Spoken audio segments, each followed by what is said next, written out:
Fate was intervening, making it happen sooner rather than later. In a way, they were all to blame. Guilt by association. The fire would make them pay, without remorse, without mercy. It would punish those responsible. This was sweet vengeance. After tonight, the summer camp on the ranch would close forever. He smiled, excitement bubbling in his chest, watching the flames do what was necessary. He was enthralled. No, he was in love. This was the best high of his life. Better than playing football and scoring touchdowns. Better than sex. If only he'd known what a thrill this would be, he would have done it sooner. For Timothy and for Birdie. There weren't any screams yet. The cabins weren't up to code and didn't have smoke detectors. No alarms to wake them. Maybe the smoke would kill them in their sleep before the flames. Not quite the punishment or death he'd wanted for them. They deserved much worse. Twigs snapped, hurried footsteps trampling the earth. He spun in the direction of movement, to his left in the woods. Two figures raced toward the clearing. No. A teenage girl darted from the tree line first, her long hair flowing in waves under the moonlight, lean, pale limbs pumped hard in panic. Liz. She worked at the camp and was on his little hit list. Why wasn't she locked in the girl's cabin with the others?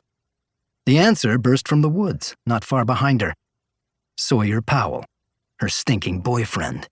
He wasn't a camper or a worker and had no business being there. Sawyer was like his self-righteous brother Holden. The former was the star of the basketball team. The latter was the quarterback. Golden boys who thought they walked on water at high school. Did whatever they wanted. Of course he'd break the rules by being here. "I'm calling 911. Liz was dialing as she ran. No. Liz and Sawyer, a pair of meddlers, getting in the way. The Dude Ranch was smack dab between both towns. One of the fire departments might get there in time.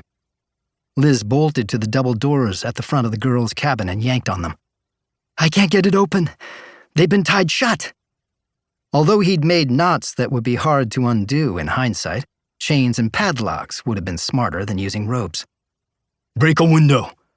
Sawyer grabbed a rock and shattered a window pane, smashing around the frame.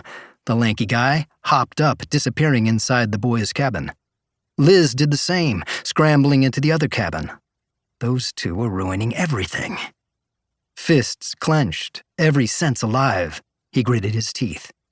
This was not how it was supposed to end, with Liz Kelley and Sawyer Powell being heroes. Teens dressed in pajamas funneled out through the broken windows, jumping onto the grass. Coughing and gagging, they backed away from the cabins. Some of them hurried up the hill toward the main house, shouting for the Durbans and yelling for help. Liz and Sawyer might have stopped his plan, but they wouldn't stop him. Everyone involved with what happened to Timothy would either burn or wished they had after he was finished with them. All the people who'd remained silent, those who had looked the other way, those dirty souls who benefited. He saw their faces, knew their names, not only the ones on the ranch tonight. There were others, and there would be justice. He would light their world on fire and burn it to the ground. One day, no matter how long he had to wait. Liz emerged from the fiery cabin with the last girl. They backed away from the flames as Sawyer climbed out the boys' cabin window. Dropping to the ground, he gulped in air. Liz turned away from the cabins. Her jaw dropped, and she took off. He pivoted to see where she was going. The horse stable was burning too.